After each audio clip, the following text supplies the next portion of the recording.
आदाब नाजरीन, खैर मकदम में आपका जी सलाम में और आपके साथ में हूं सऊद मोहम्मद खालिद। शाम के 7 बजने वाले जी सलाम पर वक्त हो गया कश्मीर एक्सप्रेस का, जिसमें हम आपको कराते हैं रियासत जम्मू और कश्मीर से जुड़ी हर छोटी बड़ी और अहम खबरों से बाखबर। तो चलिए शुरू करते हैं जम्मू कश्मीर की खबरों का सिलसिला हेडलाइंस के साथ।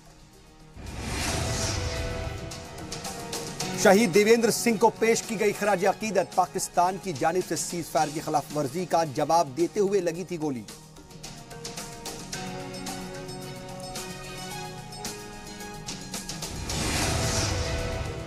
कर्नाटक असेंबली इंतखाबात में सबसे बड़ी पार्टी बनकर उभरी बीजेपी।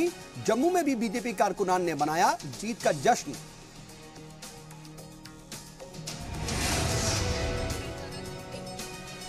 हवाई जहाज से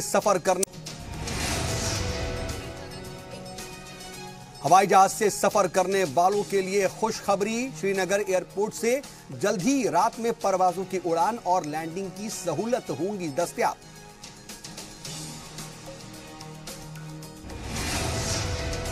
वजीर आला महबूबा मुफ्ती ने रमजान मुबारक के लिए चल रही तैयारियों का लिया जायजा।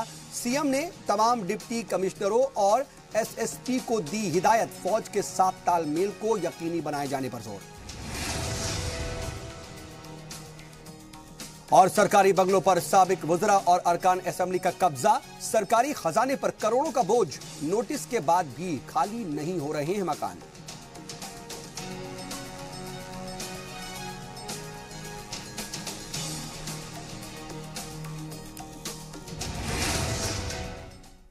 चलिए कश्मीर एक्सप्रेस में तफसील से आगे बढ़ते हैं, लेकिन कश्मीर की खबरों में हम आगे बढ़े उससे पहले इस वक्त यूपी के वाराणसी से एक बहुत बड़ी खबर आ रही है। सीधा उसी का रुख कर रहे हैं। दरअसल यहां पर एक बहुत बड़ा हादसा पेश आया है।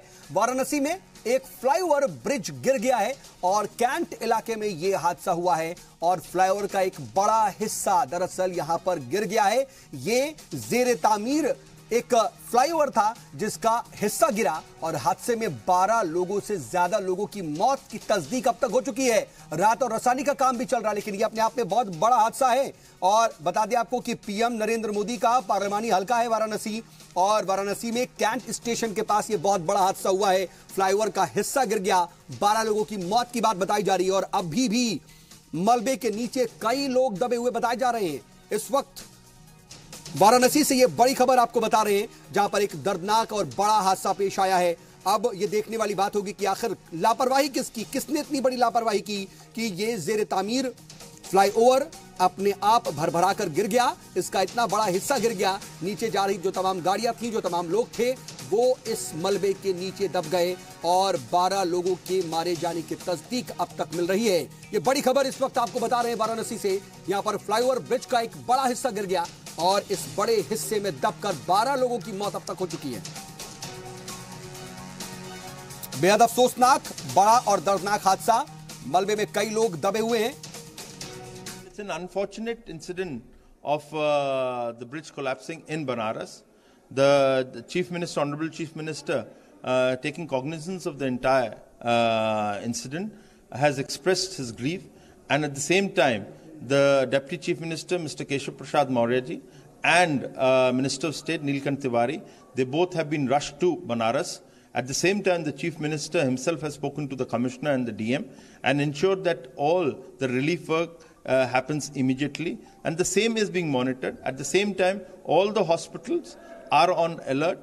Any casualty coming, they will be attended immediately. At the same time, the ambulances service, everything is being provided. Siddharthnath Singh को आप सुन रहे थे कि किस तरीके से वहां पर लगातार फौरन नजर बनाए रखी गई है हादसे के बाद के हालात पर, और फौरन जो है राहत रसानी के लिए भी कोशिशें तेज कर दी गई हैं। ये बड़ा हादसा आपको बता दें कि फ्लाईओवर का एक बड़ा हिस्सा गिर गया और इसके नीचे 12 लोग दब गए। 12 लोगों के मारे जाने की खबर अब तक मिल रही है और यह भी कहा जा रहा है कि हो सकता है कि मरने वालों की जो तादाद है वो बढ़ जाए। नीचे से कुछ गाड़ियां गुजर रही थी, कुछ लोग गुजर रहे थे, वो इस मलबे के नीचे दब गए। हम तस्वीरें भी आपको दिखा रहे हैं, तस्वीरें देखिए और अंदाजा लगाइए कैसे बकायदा पूरी की पूरी गाड़ी चिपटी हो गई है। गाड़ियां नीचे दबी हुई हैं और अंदाजा लगाइए कि ऊपर से मौत बनकर टूटा ये मलबा। जो नीचे जा रहे तमाम लोग थे उनकी जिंदगी ले गया।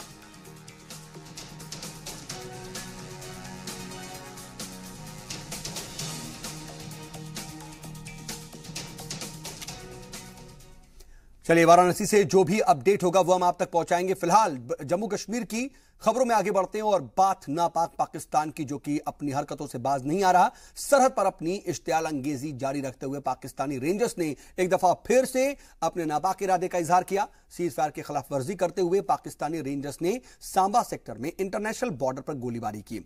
हिंदुस्तानी फौज ने भी इसका भरपूर जवाब दिया। क्रॉस फायरिंग बीएसएफ का एक जवान शहीद हो गया। जब आपस में क्रॉस फायरिंग हुई तो उसमें से एक गोली बीएसएफ के जवान को लग गई और वो शहीद हो गया। जराये के मुताबिक गुज़िश्ता रात पाकिस्तान की जानिब से मंगचूक के फ्रंट चेक पोस्ट को निशाना बना करके फायरिंग की गई। जवाब में पोस्ट पर तैनात जवानों ने भी फायरिंग की। फायरिंग के दौरान कांस्टेबल देवेंद्र सिंह शहीद हो गए।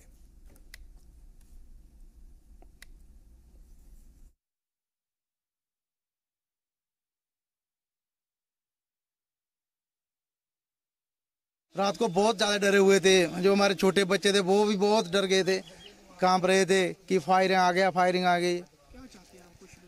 हम चाहते हैं कि हमें जो भी है, जब पहला नंबर तो गोलाबारी बंद होनी चाहिए, जो हम अच्छी आराम से यहाँ पे खेती बाड़ी जो भी काम कर सके अपना। बाकी बच्चों की पढ़ाई खराब हो रही है तो शांत माहौल होना चाहिए, फायरिंग नहीं होनी चाहिए। इधर बीएसएफ के डीजी के शर्मा ने प्रेस कॉन्फ्रेंस की और उसके दौरान कहा कि 5 दहशतगर्द दरअंदाजी करने में कामयाब रहे हैं। उन्होंने कहा कि गुज़िश्ता दिनों 2 बार दरअंदाजी की कोशिश हुई, जिसमें एक बार दरअंदाज कामयाब रहे। हालांकि बीएसएफ के डीजी ने यह दावा भी किया कि जल्दी ही इन दरअंदाजों को तलाश कर उन्हें खत्म कर दिया जाएगा। इसमें कोई दो राय नहीं है कि दूसरी तरफ लॉन्चिंग पैड्स में काफी बड़ी मात्रा में टेररिस्ट इकट्ठे हैं और पाकिस्तान की कोशिश है कि उनको इन्फिल्ट्रेट कराया जाए। अभी जो परसों वाला ग्रुप है उसकी संख्या 5 बताई जा रही है। जो HSTI की रिकॉर्डिंग्स है उनके तहत भी 5 ही मिलिटेंट्स देखे गए हैं और मैं समझता हूं कि बहुत जल्दी उनका पता लगा के उन्हें न्यूट्रलाइज किया जाए। ऐसा है कि जो परसों का अटेम्प्ट है उसमें देयर इज ए पॉसिबिलिटी कि एक ग्रुप शायद किसी टनल के माध्यम से इन्फिल्ट्रेट किया है, लेकिन कल वाला जो इंसिडेंट है उसमें हमने उन्हें कामयाब नहीं होने दिया। दे मैनेज टू एस्केप, लेकिन इन्फिल्ट्रेशन बिड जो थी उसको हमने फॉइल कर दिया। और इधर 5 मिलिटेंट्स की दरअंदाजी की खबर के बाद से ही सिक्योरिटी फोर्सेस अलर्ट पर हैं। वाज़ेह हो कि आने वाले दिनों में वजीर आजम नरेंद्र मोदी भी रियासत के दौरे पर आने वाले हैं। ऐसे में 5 मिलिटेंट्स के दरअंदाजी की खबर सिक्योरिटी एजेंसीज के लिए सरदर्द बनी हुई है। इस पर जी मीडिया के प्रिंसिपल कॉरेस्पोंडेंट राजन वैद ने आईजीपी SD सिंह जामवाल से खास बातचीत की है। जिस तरह से डीजी बीएसएफ ने वाज़ेह कर दिया है कि 5 मिलिटेंट्स का एक ग्रुप घुसपैठ करने में कामयाब हो चुका है, इस पे आईजी जम्मू जोन हमसे बात करेंगे। सर, कितना सीरियस थ्रेट देखते हैं, क्योंकि 5 मिलिटेंट्स घुसपैठ करने में कामयाब हो चुके हैं, पुलिस ने किस तरह से स्ट्रेंथन किया है इस सिक्योरिटी ग्रिड को? अनकन्फर्म्ड रिपोर्ट्स हमें मिली हैं कि लाइकली जो है क्रॉसिंग हुई है 5 मिलिटेंट्स की। अभी इस पर हमें जो है जैसे हमें इनपुट्स मिले हमने लॉन्च किया है ऑपरेशंस। हम कोई भी चीज़ जो है लाइटली नहीं ले रहे हैं। हमने पूरा एरिया जो है उसमें कॉर्डन किया है और हमारी जो सर्च पार्टीज वो लगी हुई हैं। किसी भी सिचुएशन से निपटने के लिए हम पूरी तरह से तैयार हैं। सर, प्रधानमंत्री का अभी विजिट है जम्मू कश्मीर का, उसको देखते हुए किस तरह की सिक्योरिटी इंतजाम किए गए हैं? देखिए, चैलेंज है, हाई प्रोफाइल विजिट है और पाकिस्तान की कोशिश रहती है इस ऐसे टाइम में कोई इस किस्म की आतंकी हरकत करें। और जो भी हो, हमने अपनी हमारी सेनाएं, हमारी सिक्योरिटी फोर्सेस, हमारी पुलिस पूरी मुस्तैदी से काम कर रही है। मुझे पूरा यकीन है हम इस चैलेंज को अच्छी तरह से निभाएंगे। सर, खासकर जो सरहदी इलाकों से जो रोड आते हैं शहर की तरफ, क्या उनमें जो नाके हैं उनको स्ट्रेंथन किया जाएगा? हर किस्म की जो है कार्रवाई की गई है, नाके वगैरह है। अब इसको हम डिटेल में नहीं बता सकते मीडिया में, पर मैं इतना जरूर कह सकता हूँ कि हमने जितना भी कोशिश है पूरी सीरियसली हम इसको फॉलो कर रहे हैं। तो मुझे पूरा यकीन है अगर इन्फिल्ट्रेशन हुई है हम उनको उनके इरादों को कामयाब नहीं होने देंगे। बाकी सिक्योरिटी फोर्सेस के साथ क्या कैसी कोऑर्डिनेशन है पुलिस की? हमारी बिल्कुल रियल टाइम बेसिस पे कोऑर्डिनेशन रहती है। हर किस्म का हमारा उनके साथ तालमेल चल रहा है। लोगों को आश्वस्त रहना चाहिए, हम पूरी तरह से तैयार हैं किसी भी सिचुएशन से डील करने के लिए। आईजी जम्मू जी का कहना है लोगों को आश्वस्त रहना चाहिए, किसी भी सिचुएशन को डील करने के लिए पुलिस पूरी तरह से सक्षम है और बाकी सिक्योरिटी फोर्सेस के साथ रियल टाइम साइनर्जी के साथ और एक कोऑर्डिनेशन के साथ काम किया जा रहा है। कैमरामैन आशु के साथ राजन वैद, जी मीडिया जम्मू। इधर नायब वजीर आला कविंद्र गुप्ता ने पाकिस्तान को आड़े हाथों लिया है। उन्होंने कहा कि पाकिस्तान जन्नत की अमन को खत्म करना चाहता है। बीएसएफ की तारीफ करते हुए कविंद्र गुप्ता ने कहा कि बीएसएफ के जवान कभी भी नापाक मंसूबे पूरे नहीं होने देंगे। कल एक खबर मिली थी, उसी को लेकर के ये जवान ने जो ऑपरेशन शुरू किया, तो उसी में ये देवेंद्र सिंह जी की जो गोली लगने से मृत्यु हुई। मैं उनके परिवार के साथ संवेदना प्रकट करता हूं। इस तरह पहले भी हमारे बहुत से जवान सीमा पर सुरक्षा के लिए अपनी जान दे चुके हैं। इस श्रद्धांजलि को मेरा प्रणाम है। इधर वजीर आला महबूबा मुफ्ती ने बीजेपी को कर्नाटक में जीत पर मुबारकबाद पेश की है। उन्होंने ट्वीट किया कि कर्नाटक में बीजेपी के शानदार जीत पर मुबारकबाद। हालांकि बीजेपी यहां पर सबसे बड़ी पार्टी बनकर उभरी है और अभी इक्तदार को लेकर के पेच फंसा हुआ है यहां पर।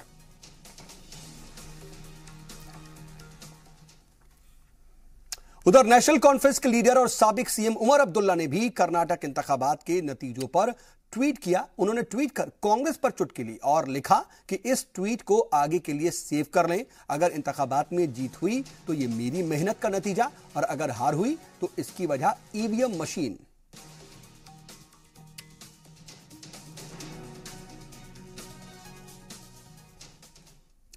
वहीं कर्नाटक असेंबली इंतखाबात में जीत से पार्टी में खुशी की लहर दौड़ गई है। जम्मू बीजेपी में भी खुशी का ठिकाना नहीं रहा। पार्टी दफ्तर में इस जीत को लेकर के जमकर जश्न मनाया गया। पार्टी कारकुनान ने ढोल की थाप पर डांस कर खूब जश्न मनाया। इस मौके पर डिप्टी सीएम कविंद्र गुप्ता भी मौजूद रहे। उन्होंने कर्नाटक जीत पर खुशी का इजहार करते हुए कहा कि इस जीत से पार्टी का हौसला बढ़ा है और कहा कि 2019 का इंतखाबात भी बीजेपी के हक में होगा। आने वाले वक्त में जम्मू कश्मीर इंतखाबात में भी जीत का यकीन उन्होंने जताया। विपक्ष पूरा इकट्ठा होता है और ये बात करता है कि मोदी जी को किस प्रकार से उतारना है। मैं तो बार बार यही कहता हूं, गीता में लिखा गया है जब जब धरती पर पाप पड़ता है तो ये अवतार जन्म लेकर के आता है। वो अवतार नरेंद्र मोदी के रूप में हमारे बीच में आ चुका है और भारत फिर से विश्व गुरु बने, उसकी ओर हम अग्रसर हो रहे हैं। बढ़ते आगे, हवाई जहाज से सफर करने वालों के लिए एक अच्छी खबर है। दरअसल श्रीनगर एयरपोर्ट से जल्द ही रात के वक्त भी परवाजों का जो सिलसिला है वो शुरू होगा। परवाज और जो टेक ऑफ और जो तमाम दूसरी सहूलियात हैं, लैंडिंग की भी सहूलियात दस्तयाब होंगी। इस हवाले से मुताल्लिका एजेंसियां जोर शोर से तैयारियां भी कर रही हैं। गुज़िश्ता दिनों वजीर आला की सदारत में मुनक्किद आला सतही मीटिंग के दौरान इस बात की जानकारी दी गई। इस फैसले को शहरी हवाबाजी के डायरेक्टरेट जनरल की मंजूरी मिल चुकी है। इस सिलसिले में एयरपोर्ट अथॉरिटी ऑफ इंडिया और रियासती एजेंसियां श्रीनगर के एयरपोर्ट की बुनियादी ढांचे को फरोग देने में जुट गई हैं। वजीर आला ने 1 माह के अंदर तमाम काम मुकम्मल करने की हिदायत दी है। रात के परवाज शुरू होने से जहां टूरिज्म सेक्टर को फायदा होगा, उससे रियासत की मईशत मुस्तहकम होगी। वहीं रियासत का मुल्क के दूसरे हिस्सों से राब्ता भी सीधे तौर पर कायम होगा। और श्रीनगर से हमारे ब्यूरो चीफ सैयद तजम्मुल इस्लाम खबर पर मजीद मालूमात के साथ जुड़ चुके हैं। तजम्मुल, अगर हम इस पूरी सहूलत को देखें तो सिर्फ जम्मू कश्मीर के जो बाशिंदे हैं या शहरी हैं उनके ही लिहाज से नहीं, बल्कि मुल्क के तमाम दूसरे दीगर मकामात में रहने वाले लोगों के लिए भी शायद ये एक बेहतर सहूलत होगी। बिल्कुल सऊद, जिस तरह से रियासती वज़ीर आला महबूबा मुफ्ती ने लगातार कोशिशें की कि कई एयरलाइंस ऐसी थी जो उनके दौर में उन्होंने जम्मू कश्मीर से बराह रास्त दुबई और बाकी जो हमारी टूरिस्ट स्टेट्स हैं उनका रुख किया, कोशिश की थी। इससे कबल भी मरहूम मुफ्ती मोहम्मद सईद के दौर में भी जब रियासती वज़ीर आला हुआ करते थे तो उनके दौर में भी कोशिश की गई थी कि किसी न किसी तरह से जो हमारा टूरिस्ट डेस्टिनेशन जो हमारा दुबई, मिडिल ईस्ट का, यूरोप का जो टूरिस्ट है, बल्कि उन्होंने यहाँ तक कोशिश की थी बराह रास्त परवाजें जो हैं वो श्रीनगर के शेखुल आलम एयरपोर्ट से बराह रास्त दुबई रवाना होंगी, जिससे जम्मू कश्मीर की इक़्तिसादी हालत और मामला जो है वो हल होते दिखे। तो एक और कोशिश के तहत रियासती वज़ीर आला ने अब जो नाइट परवाजों का जो एहतमाम तकरीबन किया हुआ है, उसके लिए पहले जो खदशात हमारे पास थे वो सिक्योरिटी रीजन को लेकर थे कि क्या हमारे श्रीनगर शेखुल आलम एयरपोर्ट पर इतना सेफ पैसेज है कि यहाँ पर टूरिस्ट जो है वो देर तक आए, या उसके बाद हमारे पास इन जहाजों के लिए क्या हमारे पास पार्किंग का मुनासिब सहूलियत है या नहीं। लेकिन इस बीच रियासती वज़ीर आला ने कोशिश की और इंफ्रास्ट्रक्चर को रेज करने की बात की और बाद में इस लेवल तक लेके आए हैं, अब शायद हम होस्ट कर पाए जो लेट नाइट फ्लाइट्स होंगी, और इससे जो हमारा जो टूरिस्ट होगा या इससे जो हमारा जम्मू कश्मीर का बाशिंदा जो दिल्ली गया होगा या मुल्क की मुख्तलिफ रियासतों में गया होगा, शाम को वो वापस अपने घर आ सकता है, भले ही देर ही हो जाए। इसी तरह चूंकि कौमी शाहरा का सऊद आपको याद होगा कि हमारा कौमी शाहरा 300 किलोमीटर का श्रीनगर से जम्मू जो है वो तकरीबन सर्दियों के अयाम में बंद पड़ा रहता है और तकरीबन 3-4 महीने तक बहुत ज्यादा पैसेंजर्स को दिक्कतों का सामना करना पड़ता है। और इस भरमार को कम करने की कोशिश के तौर पर मुझे लगता है कि दानिशमंद फैसला है जिसको अगर अपनाया गया अपनाया गया। देखिए, 2-3 चीजें जहन में होंगी, जो भी जो सारिफीन होंगे, कंज्यूमर्स होंगे या फिर जो इस सहूलत का फायदा उठाना चाहते होंगे, उनके जहन में होगा कि आखिर उन्हें कीमत कितनी अदा करनी पड़ेगी। क्या दिन के और रात की जो फ्लाइट्स हैं उनकी जो उनके रेट्स हैं टिकट्स के, उसमें फर्क होगा क्या? इस बारे में कुछ जानकारी इत्तला है क्या? देखिए, ये जो रेट्स होते हैं ये फ्लक्चुएट होती हैं और इसमें नाइट चार्जेस के लिए रेट्स अलग से नहीं होंगे। रेट्स जो है वो रिवाइज्ड होंगे कि अगर आपने शेड्यूल डाला हुआ है आपने वेबसाइट पे और आप रेट जो है उस टिकट को बुक करते हैं तो आपको 15 दिन 10 दिन 3 दिन पहले का शेड्यूल जो होगा वो रिवाइज होता रहता है। यही हाल होगा जो नॉर्मल टिकटिंग आप हासिल करते हैं, जैसे दोपहर में आपने टिकट लेनी हो या अगले 1-2 दिन के लिए प्लान बनाना हो, उसी हिसाब से जो टिकटों का जो रेट वगैरह होगा वो अपडेटेड होगा और आपने टिकट कोशिश करनी है कि जल्द से जल्द हासिल करने की। लेकिन आपने बिल्कुल सही बताया, अगर आपने अर्ली मॉर्निंग श्रीनगर से दिल्ली जाना हो या लेट इवनिंग में आपने 4:30-5 बजे की फ्लाइट लेनी हो तो 4 गुना ज्यादा कीमत पहले से ही अपडेटेड होती है। अब जब शाम या दोपहर की फ्लाइट को आप तब्दील कर रहे हैं, कन्वर्ट कर रहे हैं रात में, तो मुझे लगता है कि इसका भी जो ज्यादा रेट जो है वो होने का खर्चा है। आपको साथ ही याद होगा कि लेकिन जो हंगामी सूरत हाल हो या इमरजेंसी हो उसमें तो कम से कम एक सहूलत होगी। इससे आप रियासत की मईशत पर भी कहा जा रहा है कि सीधे तौर पर फर्क पड़ेगा और सयाहत में भी एक तरह से फरोग होगा, क्योंकि जो लोग एक दिन बाद मान लिए अर्ली मॉर्निंग निकलते थे श्रीनगर के लिए और फिर रियासत के अलग अलग दीगर इलाकों में जाते थे, वो छुट्टी वाले दिन भी रात में भी शायद वहां जा सकते हैं और सुबह से अपना सफर शुरू कर सकते हैं। बिल्कुल, देखिए वाहिद स्टेट है सऊद जिसको रेल कनेक्टिविटी अभी नहीं है, जिसमें शबाना जो सफर है वो बहुत ज्यादा बेहतर होता है ताकि सुबह आप मुंबई, दिल्ली, कलकत्ता या किसी दूसरे स्टेट में पहुंचकर अपना जो काम है वो करना शुरू करेंगे। लेकिन ये वाहिद स्टेट है जहां पर आपको एक दिन का सफर जो है वो 3 दिनों में आपने पूरा करना होता है, क्योंकि रात का जो सफर है वो तकरीबन नामुमकिन सा है। उसके बाद रेल कनेक्टिविटी जो कटरा तक पहुंच गई है और बानिहाल के बाद डिस्ट्रिक्ट तक लेके गए हैं, बेहतर अच्छा होता है कि डिस्ट्रिक्ट में लेने से कबल जो बानिहाल से लेकर हमारा कटरा तक का पैच है उसको कहीं ना कहीं कवर किया जाता है, यानी उस सहूलियत में भी नहीं आता है। कौमी शाहरा में हल्की बर्फबारी हुई तो 10 दिन 12 दिन रोड जो है वो दरमादा पड़ जाते हैं मुसाफिर। उसके बाद उसका जो फायदा है उसका जो कहीं ना कहीं फायदा जो एयरलाइन वाले उठाने की कोशिश करेंगे, लेकिन हालात पे मुनहसिर है कि जम्मू कश्मीर में मौसम भी उतने ज्यादा बेहतर नहीं रहता, खासकर शाम के बाद, और सिक्योरिटी खदशात और इंफ्रास्ट्रक्चर को लेकर मुझे लगता है पहल है और इससे कामयाबी से तस्वुर किया जा सकता है। चलिए, आप नजर बना रखिएगा, हम आगे भी आपसे अपडेट के लिए जुड़ते रहेंगे। फिलहाल के लिए बहुत शुक्रिया आपका तजम्मुल। बढ़ते खबरों में आगे, वजीर आला महबूबा मुफ्ती ने नज्म व नस्क के हवाले से पुलिस अफसरान के साथ तबादला ख्याल किया और सीएम ने रोजमर्रा के हालात से निपटने के लिए मुहतात और पेशेवराना रवैया अख्तियार करने की भी हिदायत दी है। वजीर आला ने जुर्म की रोकथाम के लिए अफसरान को कम्युनिटी पुलिसिंग को फरोग देने का मशवरा दिया। उन्होंने पुरअमन शहरियों और कानून की मदद करने वालों के साथ हमदर्दाना रवैया अख्तियार करने पर जोर दिया। जराइम की तफ्तीश व तहकीक में रवायती तौर तरीकों की बजाय जदीद तरीक़ेकार का इस्तेमाल करने की भी सीएम ने सलाह दी।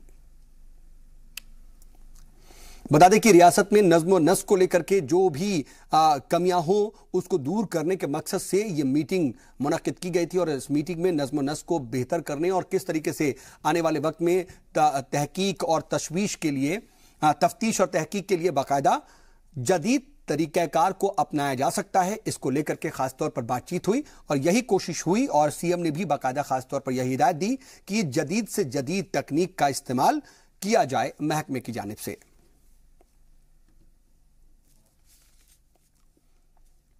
एक अहम मीटिंग अपने आप में, क्योंकि रियासत में कानूनी नज़्म नस्क को बनाए रखने, बेहतर बनाए रखने के लिहाज से ये मीटिंग मुनाकिद की गई थी। इसमें जो पुलिस महकमे के आला अफसरान थे वो मौजूद रहे।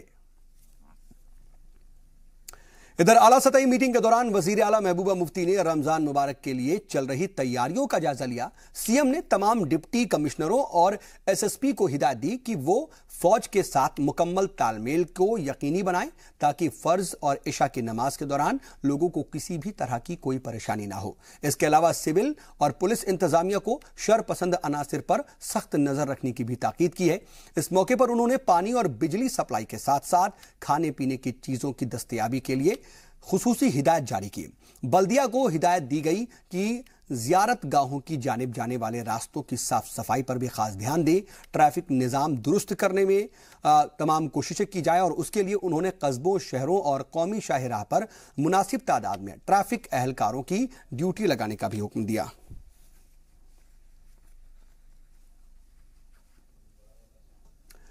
और इधर वजीर आला की हिदायत के बाद तमाम जिला इंतजामिया हरकत में भी आ गई और गांदरबल के डीडीसी डॉक्टर पीयूष सांगला ने इस हवाले से तमाम महकमों के अफसरान के साथ मीटिंग भी की और रमजान से मुतालिक तैयारियों का खास तौर पर जायजा लिया। मीटिंग के दौरान डीडीसी ने सहरी और इफ्तार और साथ ही साथ तरावीह के दौरान बिजली और पानी की सप्लाई को यकीनी बनाने की हिदायत दी और इसके अलावा मसाजिद के आसपास साफ सफाई रखने पर भी खास तौर पर जोर दिया। इसके साथ ही डीडीसी ने खाने पीने की अशिया, केरोसिन और एलपीजी सप्लाई पर भी नजर रखने की ताकीद की।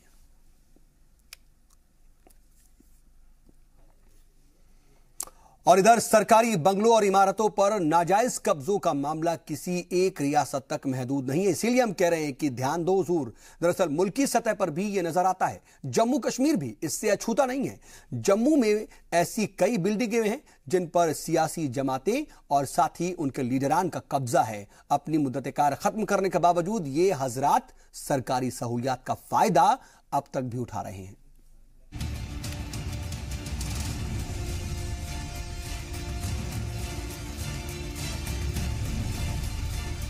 जम्मू का ये वीवीआईपी एरिया है। इन इलाकों में वुज़रा, रुकन असेंबली और सीनियर ब्यूरोक्रेट्स की रिहाइश गाहें हैं। लेकिन बहुत से मकानात ऐसे हैं जिन पर उन लोगों ने कब्जा कर रखा है जो इसकी अहलियत खो चुके हैं। ऐसे कई मकानात हैं जिन पर रिटायर्ड अफसरान और इलेक्शन हार चुके सियासतदानों का कब्जा है। इनकी वजह से मौजूदा अरकान असेंबली को सरकारी मकानों के बजाय किराए के मकान में रहना पड़ता है। जाहिर सी बात है कि इसका बोझ सरकारी खजाने पर ही पड़ता है। कंट्रोलर ऑडिटर जनरल की रिपोर्ट में भी उन लोगों के नाम दर्ज हैं जिन्होंने मुद्दत कार खत्म होने के बाद भी सरकारी इमारतों को खाली नहीं किया है। ये कम से कम 375 के करीब ऐसे लोग हैं जिनकी एंटाइटलमेंट नहीं बनती, जिनका टेन्योर पूरा हो चुका है, जो गवर्नमेंट ऑफिशियल्स रिटायर हो चुके हैं, जिनका एमएलए का या एमएलसी का या उनका टर्म पूरा हो चुका है, उसके बावजूद वो इन क्वार्टर्स को अभी तक खाली नहीं करते। हैरान करने वाले उसमें तथ्य है कि ये जो लॉ मेकर्स हैं ये लोगों के लिए कानून बनाते हैं और लोगों को कानून पे चलने के लिए कहते हैं, खुद उस कानून की कैसे धज्जियां उड़ाते हैं, ये चीजें सामने आती हैं। आरटीआई एक्टिविस्ट बलविंदर सिंह ने आरटीआई दाखिल कर सीएजी से उन लोगों की तफसीलात पूछी थी जो सरकारी इमारतों पर काबिज हैं। सीएजी रिपोर्ट के मुताबिक तकरीबन 100 मकानात ऐसे हैं जो साबिक वुज़रा, अरकान असेंबली और रुकन पार्लियामेंट के कब्जे में हैं। ये सूरत-ए-हाल सिर्फ जम्मू में ही नहीं है बल्कि श्रीनगर में भी यही हाल है। हुकूमत पर इसका दोहरा बोझ पड़ता है, एक तो प्राइवेट मकानों का किराया और दूसरे सरकारी मकानात को दी जाने वाली सहूलियात का। मकानात खाली कराने का नोटिस भी दिया जाता है, लेकिन नोटिसों का तो फिलहाल कोई असर पड़ता नहीं दिखाई देता। स्पेशल स्टेटस से बंधी हुई स्टेट है, तो ये कुछ लोग ऐसे हैं जो चाहते हैं कि स्टेट्स का जो प्रोटोकॉल है उसको एंजॉय किया जाए, मुफ्त बिजली, मुफ्त पानी, मुफ्त नौकर, और वो प्रोटोकॉल वो एंजॉय करते हैं। और जब गवर्नमेंट इंटरवीन करती है तो हाई कोर्ट से स्टे ले आते हैं और फिर 2-4 साल निकाल देते हैं। जो पहले वाले लोग होते हैं ये रिटायर्ड होने के बाद भी वो अकोमोडेशंस नहीं छोड़ते और वो एक ट्रेडिशन बन गई है, आदत बन गई है। इसके लिए मैं चाहता हूँ स्टेट गवर्नमेंट को बड़ा स्ट्रिक्टली डील करना चाहिए ऐसे। हालांकि 2004 में जारी ज़ाब्ते के मुताबिक मुद्दत कार खत्म होने के 1 माह और मौत की सूरत में 2 माह के अंदर मकान खाली करना जरूरी है, लेकिन सियासतदानों और अफसरान के लिए ये ज़ाब्ते बेमानी हैं। दिलचस्प बात यह है कि कब्जा बरकरार रखने के लिए ज्यादातर लोगों ने कोर्ट से स्टे ऑर्डर भी ले रखा है। कानून बनाने और उस पर अमल कराने वालों का ये कानून मुखालिफ रवैया आम लोगों की समझ से बालातर है। अगर यही गलत कर रहे हैं हम किससे सही की उम्मीद कर सकते हैं? अगर यही इलीगल काम कर रहे हैं तो लीगल के लिए किस लीगल रिकोर्स कहाँ पे हम अडॉप्ट करेंगे? जब भी वो अपनी डिमिट करता है ऑफिस, वो एक कॉमन आदमी है और एक अगर उसके मॉरल वैल्यूज़ हैं, उसके एथिक वैल्यूज़ हैं, तो उसको इमीडिएटली उसको वकेट कर देना चाहिए। जो आम नागरिक है उसको तो कोई फैसिलिटी मिलती नहीं है, इनको फैसिलिटियाँ मिलती हैं, ये फैसिलिटी छोड़ना नहीं चाहते हैं। ये चाहते हैं कि चलो चलते रहे, हमारा ऐसा ही चलता रहे, ना बिजली का खर्चा है, ना पानी का खर्चा है, ना गाड़ियों का खर्चा है। सरकारी बंगलों की देखरेख का जिम्मा स्टेट डिपार्टमेंट का होता है। अलॉटमेंट से लेकर कब्जा वापस लेने का सारा काम इसी के जिम्मे है। ड्यूटी निभाने के लिए महकमा वक्त पर नोटिस भेजने का काम करता रहता है। रूल्स आर वेरी क्लियर कि once you cease to hold a position तो उसके 1 महीने के बाद खाली करना होता है। लेकिन चूंकि हमारी स्टेट में कुछ इश्यूज थे, लोग कोर्ट चले गए, कहीं स्टेज हो गए, तो उसलिए थोड़ा सा डिले हो गया। तो we have got the favourable orders from the court, तो उसके बाद हमने कार्रवाई की है, मैक्सिमम खाली करवा लिए। कुछ एक जो रहते हैं वो भी शॉर्टली हम खाली करवा लेंगे। स्टेट डिपार्टमेंट की इन नोटिसों का क्या असर होता है ये तो मुस्तकबिल में ही पता चलेगा, लेकिन यूपी समेत कुछ दीगर रियासतों में इस जानिब पेशरफ्त हुई है। हालांकि अभी इसका नतीजा देखने को नहीं मिला है, लेकिन हुकूमत इससे कुछ सबक तो हासिल कर ही सकती है। दूसरों को नसीहत खुद मियाँ फजीहत, यही एक मुहावरा सिद्ध हो सकता है हमारे साबका लेजिस्लेटर और ब्यूरोक्रेट्स के ऊपर, जिनका टेन्योर तो मुकम्मल हो चुका है लेकिन सरकारी कोठरियों में अभी भी काबिज हैं और सभी सुख सुविधाएं जो सरकारी होती हैं वो भी मुहैया हैं। ऐसे में सवाल ये उठता है कि जो नियम और कानून की चक्की है उसमें केवल आम इंसान ही क्यों पिसता है। कैमरामैन आशु के साथ राजन वैद, जी मीडिया जम्मू। और चलिए यहां रुकेंगे एक छोटे से ब्रेक के लिए, जल्द होते हैं हाजिर कुछ और अहम खबरों के साथ।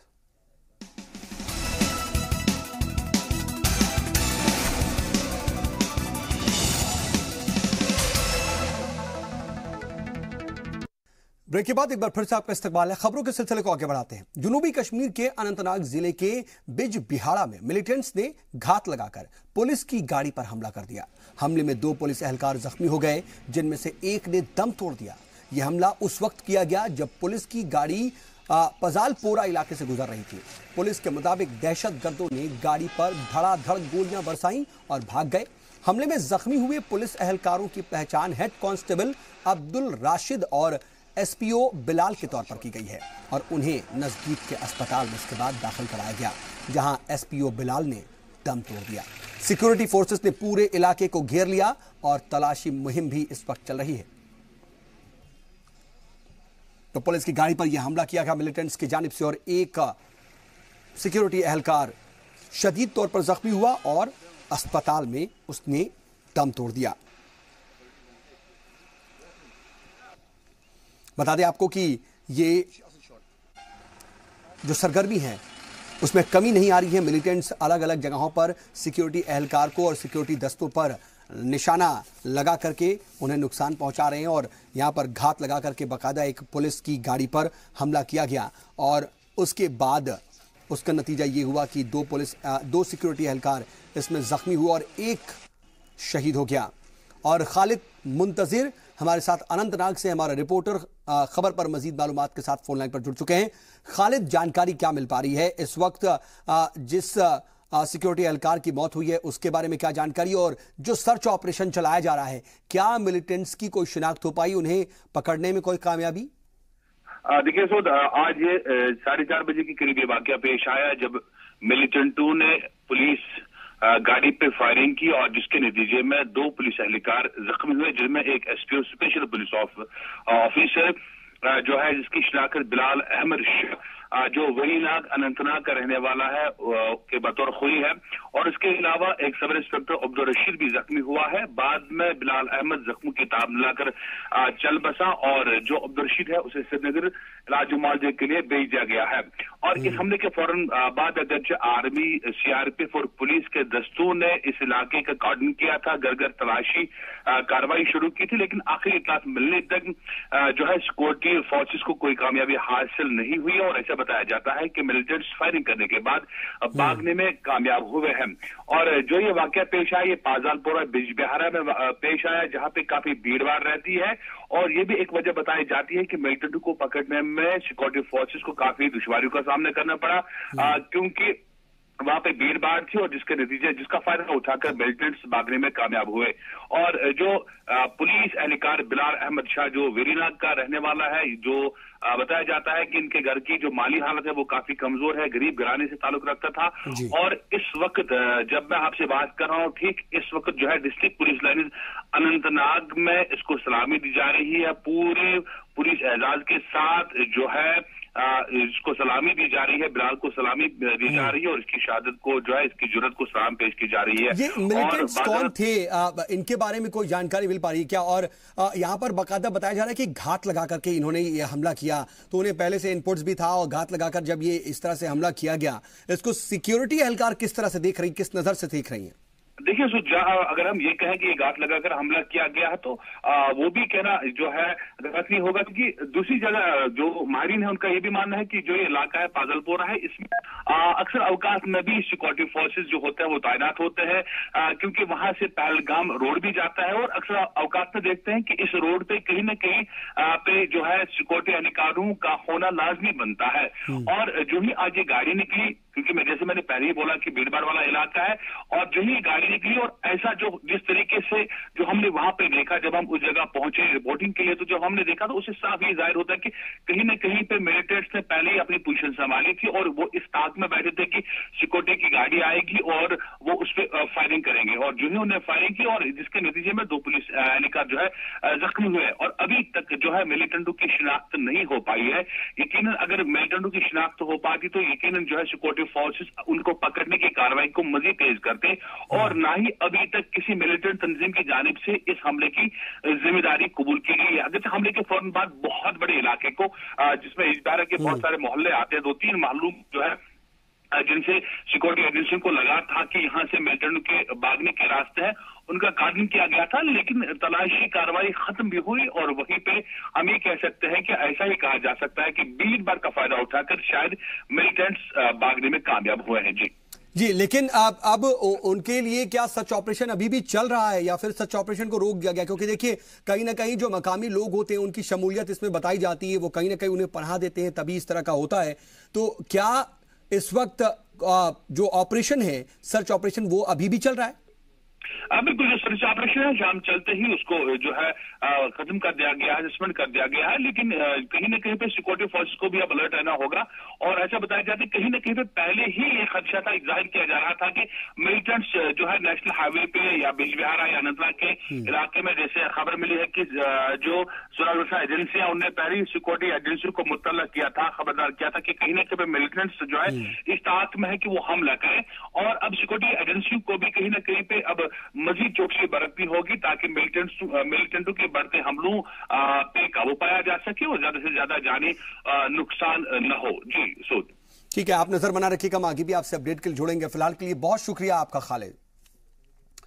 बढ़ते खबरों में आगे हैं। All Jammu and Kashmir Patwari association की स्टेट वाइड स्ट्राइक की कॉल का असर राजौरी में भी देखने को मिला। राजौरी के तहसील कॉम्प्लेक्स में जिले भर के पटवारियों और गिरदवारा ने एहतजाज किया, साथ ही अपनी मुतालबात को लेकर के सरकार के खिलाफ उन्होंने जमकर नारेबाजी की। इस मौके पर उन्होंने ग्रेजुएट पटवारियों के लिए ग्रेड सैलरी देने का भी मुतालबा किया और उसको एक बार फिर से दोहराया। और नायब तहसीलदारों की सीधी भर्ती पर पाबंदी लगाने और गिरवाड़ा और पटवारियों के लिए अलाउंस बढ़ाने, जाती रिहाइश के लिए किराया देने समेत कई मुतालबात भी रखे गए। कम से कम अगर पटवार खाने नहीं बनते तो रेंट तो हमें दिया जाए। और हमने ये डिमांड आज से 2-4 महीने पहले भी की थी और हमने 4 दिन टोकन स्ट्राइक की थी, लेकिन गवर्नमेंट ने और मंत्री साहब ने, साबका मंत्री जो थे, उन्होंने उस वक्त हमें माना कि भाई 10 दिन के अंदर आपकी ये डिमांडें पूरी हो जाएंगी, लेकिन आज तक नहीं हुई। हमें अफसोस है इस बात का कि ये कोई बड़ी डिमांड नहीं है। और इधर तंगमर्ग में हरदू इखलू गांव के लोगों ने पीडीडी महकमे के सब डिवीजन दफ्तर पर जमकर एहतजाज किया और गांव के लोगों को ट्रांसफार्मर खराब होने की वजह से बिजली की सप्लाई नहीं मिल पा रही है। कई बार ट्रांसफार्मर की परेशानी हल करने का मुतालबा किया गया, लेकिन अफसरान ने कोई ध्यान नहीं दिया। परेशान होकर के गांव के लोग एहतजाज पर उतर आए। गांव के लोगों ने रमजान के महीने को देखते हुए उनकी परेशानी हल करने की अपील की। पीडीडी महकमे के अफसरान ने उनकी परेशानी जल्द अज जल्द हल करने का यकीन दिलाया है। खबर सांबा से, जहां पर अजमेर से आए एक कुनबे का इल्जाम है कि जम्मू कश्मीर ट्रैफिक पुलिस ने जानबूझकर उन्हें परेशान किया। उनकी गाड़ियां सीज कर दी गईं और धूप में ही उन्हें रोड पर सरकारी दफातर के चक्कर काटने के लिए छोड़ दिया गया। वहीं ट्रैफिक पुलिस का यह कहना है कि उन्होंने कानून की पासदारी की है। चलो बुलावा आया है, माता ने बुलाया है। वैष्णो देवी दर्शन को आए राजस्थान के इस कुनबे के लिए जम्मू कश्मीर आना भारी पड़ गया। ट्रैफिक पुलिस ने गाड़ियों के शीशों में काली फिल्म लगी होने की वजह से इनकी 2 गाड़ियों को सीज कर दिया, जिसके बाद पूरा कुनबा रोड पर आ गया। मुतासिर कुनबे की माने तो ट्रैफिक पुलिस ने सीधे गाड़ियों को सीज कर दिया, जबकि मामला इतना बड़ा नहीं था। पहली बार आए हम यहाँ से, तो हम दर्शन कर लिए। हमने आ रहे थे, हमारे घर पे जा रहे थे, तो हमारे को ये नो चेक इन वालों ने हमारे को बोला, बोले इधर साइड में कर दो गाड़ी। तो हमने साइड में कर दी। बोले चाबी दे दो, लाइसेंस दे दो। बच्चा चला रहा था, तो लाइसेंस और चाबी ले ली उन्होंने और बोले गाड़ी सीज कर दी हमने। बोले कोर्ट से छुड़वा लो। तो मैंने कहा ये बच्चे हैं हमारे छोटे छोटे, हम इनको कहाँ लेके जाएंगे। तो बोले कहीं भी लेके जाओ, रोड पे बैठो या कुछ भी बैठो।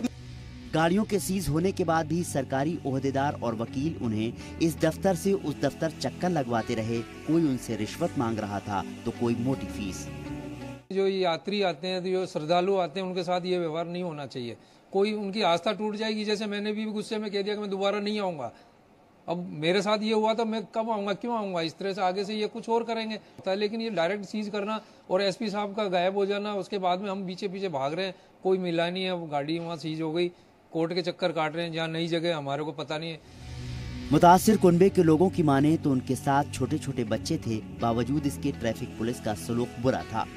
उन्होंने कहा कि उनके साथ मुजरिमों जैसा सलूक कर रहे थे। वैष्णो देवी माता जी के दर्शन करने आए थे 3 दिन पहले। आज हम लोग वापस रिटर्न हो रहे थे।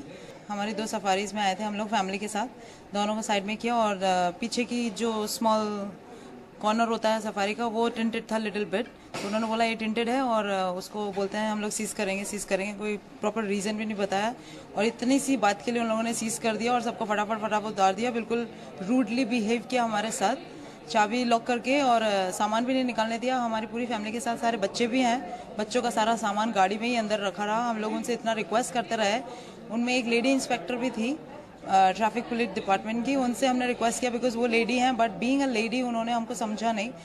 लेकिन ट्रैफिक पुलिस के लोग इस इल्जाम को बेबुनियाद बता रहे हैं। वो कह रहे हैं कि उन्होंने बस कानून की पासदारी की है। उनका 1 टाइम जो है वो चेकिंग हो जाएगी और उस पर एक पहले हमारा वो एक स्टिकर टाइप जो है वो डिजाइन किया जाएगा, वो लगाया जाएगा। जो अभी आज मीटिंग हुई डीसी साहब भी थे और एसएसपी सांबा भी थे, तो अभी मीटिंग में डिसाइड हुआ कि वो उस पर प्रयास करके वो जो स्टिकर्स है 1 टाइम चेकिंग जो होगी वो की जाएगी। हरासमेंट किसी की नहीं हो सकती और जो कानून है वो अपना काम कर रहा है। हरासमेंट का सवाल ही नहीं पता होता। कानूनन गाड़ी के आगे और पीछे के शीशे रंगीन फिल्म चढ़ाने के बाद 70% ट्रांसपेरेंट होना जरूरी है, जबकि गाड़ी के साइड वाले शीशे 50% ट्रांसपेरेंट होने चाहिए। ऐसा न होने पर अलग अलग रियासतों में अलग अलग जुर्माने तय किए गए हैं। आमतौर पर अगर गलती पहली बार की गई है तो 500 से 1000 रुपए तक के जुर्माने के साथ वार्निंग दी जाती है। सवाल यह है कि इस कुनबे को जुर्माना लेकर क्यों नहीं छोड़ा गया। निश्चिंत सिंह की रिपोर्ट, जी मीडिया, सांबा। और इधर all Jammu and Kashmir Patwari association की स्ट्राइक कॉल पर भरदवा में पटवारियों और गिरदवारा ने जमकर एहतजाज किया और सभी पटवारी और गिरदवारा डीडीसी ऑफिस किश्तवाड़ के सामने इकट्ठा हुए। अपनी मांगों को लेकर के एहतजाज किया इन लोगों ने और जमकर नारेबाजी भी की। पटवारियों की खास मुतालबात में ग्रेजुएट पटवारियों का ग्रेड पे 2400 से 2800 तक बढ़ाने और नायब तहसीलदारों की सीधी भर्ती पर पाबंदी लगाने, पटवारियों और गिरदवारा के लिए अलाउंस बढ़ाने, जाती रिहाइश के लिए किराया देने समेत कई मुतालबात हल करने की मांग की गई।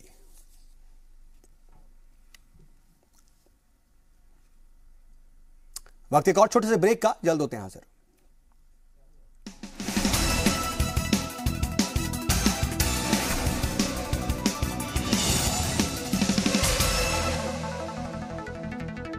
ब्रेक के बाद एक बार फिर से आपका इस्तकबाल है। खबरों के सिलसिले को आगे बढ़ाते हैं। खबर गांदरबल से, जहां पर वाक़े माता खीर भवानी यात्रा पर आने वाले अकीदतमंदों को यात्रा से कबल अपना रजिस्ट्रेशन कराना होगा। इस हवाले से जम्मू रिलीफ कमिश्नर ऑफिस ने नोटिस जारी किया है। रिलीफ कमिश्नर की जानिब से जारी नोटिस में कहा गया है कि यात्रा से कबल अकीदतमंदों को ट्रांसपोर्ट और कयाम की तफसीलात दर्ज करनी होगी। आपको बता दें कि माता खीर भवानी का सालाना यात्रा 19 जून से शुरू होती है और इसमें रियासत और दूसरे सूबों से बड़ी तादाद में कश्मीरी पंडित मंदिर के दर्शन के लिए गांदरबल आते हैं। सभी अकीदतमंदों को यात्रा से पहले फॉर्म भर करके मुतल्लिका दफ्तर में जमा करना होगा। कहा जा रहा है कि यात्रियों की सहूलियात और हिफाजत के पेश नजर यह फैसला किया गया। अकीदतमंद इस फैसले से खुश हैं। हालांकि जिला इंतजामिया के पास ऑफिशियली तौर पर अभी इसकी जानकारी नहीं है, लेकिन डीडीसी का कहना है कि यात्रा के लिए तैयारियां शुरू कर दी गई हैं। ये गवर्नमेंट जो स्टेप लिया है, रिलीफ ऑर्गेनाइजेशन ने एक अच्छा स्टेप लिया हुआ है यात्रियों की सुविधा के लिए, यात्रियों के बेनिफिट के लिए। ट्रांसपोर्ट का अरेंजमेंट करना है, सिक्योरिटी का अरेंजमेंट करना है, उनको वहाँ रहने की सुविधा देनी है। इसलिए गवर्नमेंट भी अपनी जगह प्रिपेयर रहता है कि हमारे इतने यात्री कश्मीर जा रहे हैं जस्ट मनाने के लिए, हमने उनके लिए पूरे खातिर खा अरेंजमेंट करनी। देखिए, मैं उनको यही कहूँगा कि जो स्पेशली गांदरबल में खीर भवानी का मेला होता है, माता खीर भवानी का, वो बड़े हर्षोल्लास से आएँ। उनके लिए डिस्ट्रिक्ट एडमिनिस्ट्रेशन की तरफ से हर तरह के पुख्ते इंतज़ाम किए जाएंगे। जो कुछ अकोमोडेशन के इश्यूज़ थे, उसमें ऑनरेबल सीएम साहिबा की स्ट्रिक्ट डायरेक्शंस हैं। हम अकोमोडेशन इंक्रीज़ कर रहे हैं, प्रीफैब स्ट्रक्चर्स वहाँ पे बना रहे हैं। मुझे उम्मीद है कि जब से मेला स्टार्ट होगा उससे पहले हम भी उस काम को ख़त्म कर लेंगे। और इस बार यात्री इसके लिए आप वो देखेंगे कि एक एसटीपी का काम जो लास्ट 7-8 साल से रुका हुआ था, वो एसटीपी वहाँ पे फंक्शनल हो गया है और वो भी मेले से पहले उसको ऑपरेशनलाइज कर दिया जाएगा। और रिलीफ कमिश्नर की जानिब से जारी नोटिस पर एक साथ कई तनाजे खड़े हो गए हैं। जहां कुछ लोग फैसले की हिमायत कर रहे हैं, वहीं कुछ ने इस पर सवाल भी खड़े कर दिए हैं। माता खीर भवानी कमेटी के कन्वीनर किरण वातल ने इसे मनमाना फैसला करार देते हुए नोटिस को वापस लेने का मुतालबा किया। उनका कहना है कि सफर से मुताल्लिक यात्रियों की डिटेल जमा करने का काम महकमे का है। तनाजा बढ़ता देख सरकार ने डीसी रिलीफ को दूसरे शोबे से अटैच कर दिया, लेकिन दूसरी तंजीमें डीसी रिलीफ की हिमायत में आगे आ गई हैं। ये तंजीमें उन्हें रिलीफ ऑफिस में दोबारा बहाल करने का मुतालबा कर रही हैं।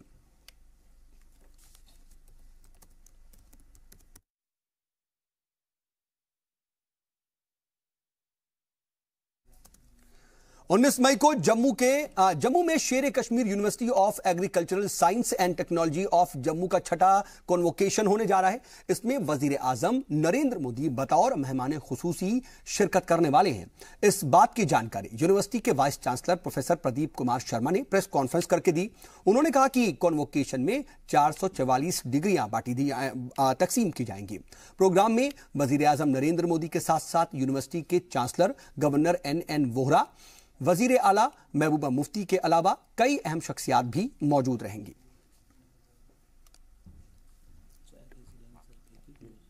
और जम्मू कश्मीर पैंथर्स पार्टी के चेयरमैन हर्षदेव सिंह ने बीजेपी के MP और MLA को अपनी प्रॉपर्टी और अकाउंट्स की डिटेल ना देने के मामले पर आड़े हाथों लिया। उन्होंने सवाल उठाया कि बीजेपी के MP और MLA ने अपनी प्रॉपर्टी और अकाउंट्स की detail party president Amit Shah को क्यों नहीं दी है। उन्होंने यह भी कहा कि बीजेपी के वजीरों और MP ने एक कंपनी बनाकर जम्मू कश्मीर बैंक से 30 करोड़ रुपए लिए और बाद में नॉन परफॉर्मिंग एसेट यानी कि NPA डिक्लेयर कर दिया और इस पूरे मामले में कोई भी कार्रवाई अब तक नहीं हुई। इसी तरह एक MLA पर इलेक्शन जीतने के बाद 2 बंगले बनाने समेत काफी प्रॉपर्टी बनाने समेत कई इल्जामात हैं, लेकिन किसी पर भी कोई कार्रवाई नहीं हुई। बढ़ती खबरों में आगे, डाक बंगलो भरदबा में नेशनल कॉन्फ्रेंस के लीडरान और कारकुनान की एक मीटिंग का एहतमाम किया गया और इसमें senior district vice president doctor Riyaz Bhadarwahi, block सदर और तकरीबन 300 कारकुनान ने हिस्सा लिया। मीटिंग में रियासती सरकार में शामिल PDP और BJP के गलत पॉलिसीज के बारे में बताया गया और कहा गया कि इन गलत पॉलिसीज की वजह से ही रियासत में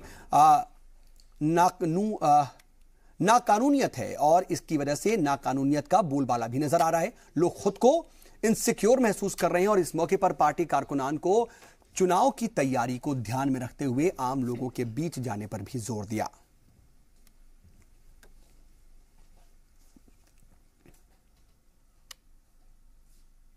पुंछ से खबर, जहां पर Sukhdev Singh hospital blood bank में ब्लड स्टोरेज की सभी तरह की सहूलियात मुहैया हो गई हैं। ब्लड बैंक में 500 बोतल ब्लड स्टोर किया जा सकता है। इससे पहले पुंछ के लोगों को ब्लड के लिए बहुत परेशानियों का सामना करना पड़ता था। आपको बता दें कि सुखदेव सिंह हॉस्पिटल पुंछ में 2009 में ब्लड बैंक तो खुला था, लेकिन ब्लड स्टोरेज की सहूलियात नहीं थी। इसके चलते मरीजों के घर वालों को जम्मू का रुख करना पड़ता था। लेकिन अब पुंछ हॉस्पिटल ब्लड बैंक में वो सारी मशीनें मौजूद हैं जो ब्लड बैंक के लिए जरूरी होती हैं।